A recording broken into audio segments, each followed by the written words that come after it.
Pourquoi Édith Piaf a-t-elle passé son enfance dans un bordel? La raison pour laquelle Édith Piaf a passé une partie de son enfance dans un bordel est liée à l'instabilité de sa famille et à la situation économique difficile à laquelle elle a été confrontée pendant son enfance. Sa mère, Annetta Giovanna Maillard, était chanteuse de rue et dînait dans des maisons closes pour gagner sa vie. Étant donné que sa mère était souvent occupée à travailler, Édith a été laissée aux soins de sa grand-mère ou confiée à des femmes travaillant dans ces maisons closes, ce qui a abouti à ce qu'elle y passe une partie de son enfance. La pauvreté et l'instabilité de la vie familiale d'Édith Piaf ont été des facteurs déterminants de son parcours de vie difficile et tumultueux. Ces expériences ont sans aucun doute influencé son caractère et son interprétation passionnée de la musique, et ont contribué à façonner l'intensité émotionnelle qui est devenue sa marque de fabrique en tant qu'artiste.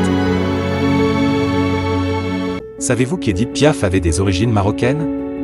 Si Édith Piaf est considérée comme la chanteuse française par excellence, elle n'en avait pas moins des origines variées, normande par son père, italienne et marocaine par sa mère, plus précisément berbère du Maroc, et non arabe ou kabyle comme on le lit parfois.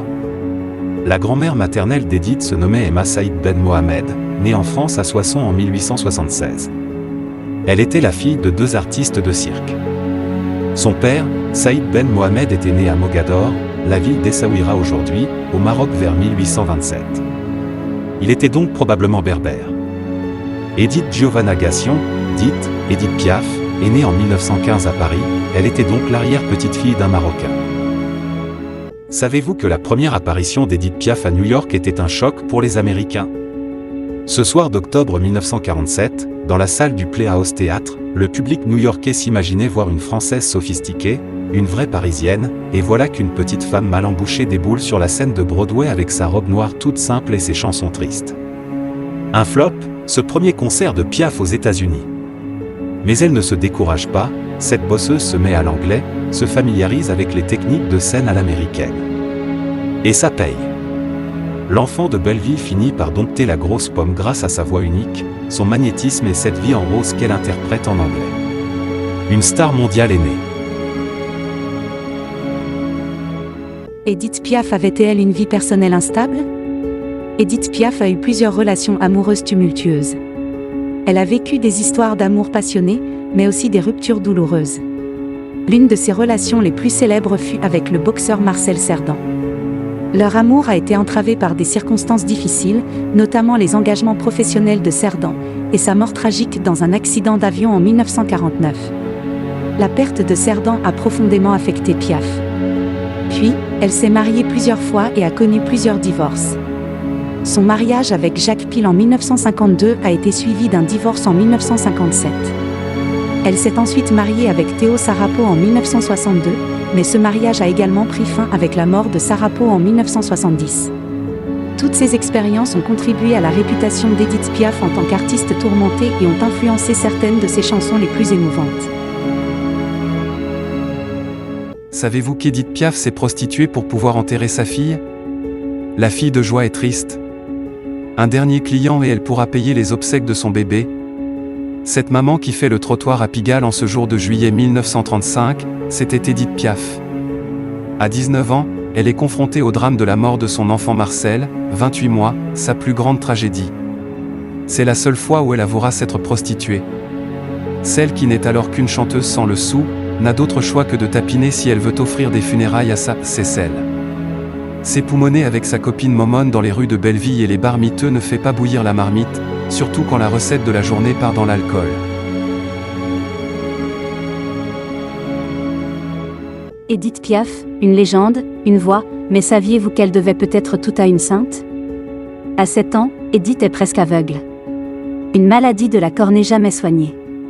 Sa grand-mère l'emmène sur la tombe de Thérèse de Lisieux. On applique un peu de terre sacrée sur son front. Et là, miracle! Une semaine plus tard, elle revoit. Pour elle, c'est une évidence, c'est Thérèse qui l'a sauvée. Si un jour je perdais la foi, je ne pourrais plus chanter, disait-elle. La foi, son secret pour toucher les âmes? Le 20 septembre 1952, Édith Piaf fait la une de tous les magazines. Après une passion brûlante avec le champion cycliste Toto Gérardin, la môme change de braquet. Elle épouse le chanteur Jacques Pil. Et pour témoin, Marlène Dietrich elle-même. L'événement est mondain, glamour, médiatique. Mais le plus beau se cache dans la chanson. Pour elle, Jacques Pil écrit l'hymne d'un amour fou, avec un jeune compositeur nommé Gilbert Bécaud. Le titre ? Jeté dans la peau. C'est plus qu'une chanson, c'est une déclaration écrite pour la voix la plus célèbre du monde. Un mariage de stars, un tube légendaire. L'amour, à la Piaf. Savez-vous que Édith Piaf a chanté pour les nazis ? En 1942, la chanteuse emménage au 3e étage de l'Étoile de Kléber, un bordel de luxe du 16e arrondissement à 2 pas du siège de la Gestapo. L'établissement est fréquenté par des Allemands et des miliciens. Certes, mais ici, les locaux sont bien chauffés et on mange du caviar. La môme se produit aussi devant des officiers nazis et se rend à Berlin en août 1943 et février 1944 pour promouvoir la chanson française. Pourtant, à la Libération, la star ne sera jamais inquiétée. Selon elle, ses séjours dans la capitale allemande auraient aidé à libérer des prisonniers français. Un acte de bravoure dont on n'a retrouvé aucune trace. L'histoire de la collaboration montre que les écrivains et les artistes qui ont collaboré avec le pouvoir nazi n'ont pas tous été traités de la même manière après la Seconde Guerre mondiale. Elle. C'est la voix déchirante des rues.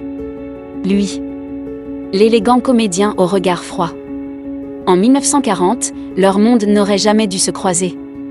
Et pourtant, c'est dans un café qu'Édith Piaf repère Paul Meurice. Elle a une intuition de génie, cet homme distant, presque hautain, est l'interprète parfait pour sa nouvelle idée. Elle lui propose un rôle sur mesure, l'amant indifférent dans la pièce de Jean Cocteau, le bel indifférent, qu'elle lui a commandé. Le piège se referme. Dans la fiction, il la méprise. Dans la vie, il tombe sous son charme. Pendant 2 ans, ils forment un couple paradoxal. Lui, l'homme du monde, la forme, la guide, l'impose dans les salons. Elle, la force de la nature, lui enseigne l'émotion brute. Leur histoire d'amour sera brève, passionnée, orageuse. La vie en rose n'est pas encore écrite, mais l'indifférent a su voir la femme derrière la légende. Avril 1936. Édith Piaf pleure. Son mentor, Louis Leplay, vient d'être assassiné. C'est lui qui l'a sortie de la rue. Qui lui a donné son nom, la môme Piaf. Mais aujourd'hui, tout s'écroule. Elle est soupçonnée. Pourquoi ? Parce que les tueurs seraient issus de son entourage. Les coupables ? Jamais retrouvés. Et Édith ? Brisée, sa carrière presque foutue.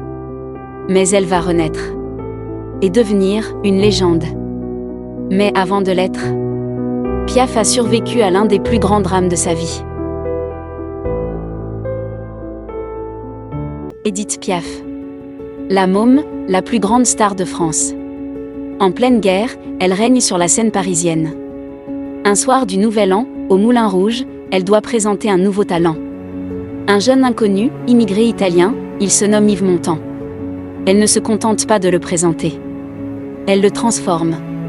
Coupe de cheveux, gestuelle, regard. Elle lui apprend tout. Elle le crée. Le succès est foudroyant, Montand devient une star. Mais derrière les projecteurs, leur relation professionnelle bascule en une passion brûlante et secrète. Un amour maître-élève, intense et impossible. Pendant 3 ans, il sera son amant, son protégé, son œuvre la plus vivante. Mais une star ne reste jamais à l'ombre, elle l'a lancé vers les cimes. Leur amour n'a pas survécu à la gloire, mais sans Piaf, Yves Montand n'aurait peut-être jamais existé. Avec la môme, c'est toujours la même rengaine, un amant qu'elle aime d'abord passionnément, dont elle se lasse vite et qu'elle remplace aussi sec. Un vrai cœur d'artichaut. Mais cette fois, avec Marcel Cerdan, c'est différent. Quand leur histoire débute en octobre 1947, il est déjà un poids lourd de la boxe. Entre Édith et lui, le coup de foudre est immédiat. « Je ferai tout, absolument tout pour toi », lui écrit-elle.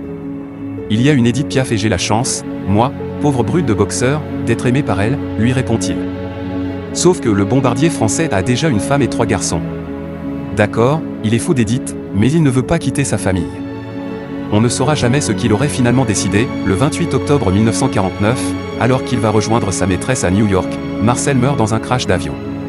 Anéanti, Piaf tombe en dépression, se rase la tête, tente de se suicider. Est-ce pour partager sa peine qu'elle ira rencontrer la veuve du boxeur et n'aura avec elle un lien étroit ? Une singulière amitié entre deux femmes éplorées. Savez-vous qu'Édith Piaf confectionne un tricot à chacun de ses amants? Chez la star, il y a les micros, les projos et le tricot. Toute sa vie, elle s'adonne à ce passe-temps qui l'éloigne un peu de ses démons, l'alcool en tête. C'est simple, à chaque nouvel amant, Édith Piaf décide de lui confectionner un pull-over.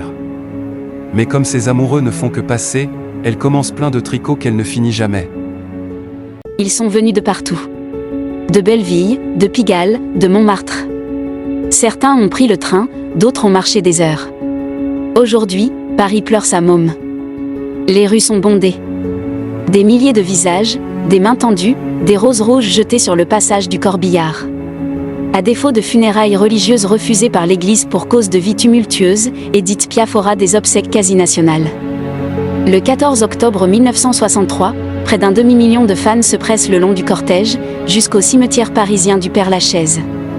Beaucoup veulent rendre un dernier hommage à leur môme en se recueillant devant sa tombe. Alors, on se bagarre pour être aux premières loges, on force l'enceinte du cimetière, on piétine les fleurs, on grimpe sur les mausolées. On bouscule même Bruno Cocatrix, le patron de l'Olympia, qui se retrouve dans la fosse. Ce jour-là, la foule a tout emporté. Le tumulte de sa vie l'accompagne jusque dans la mort.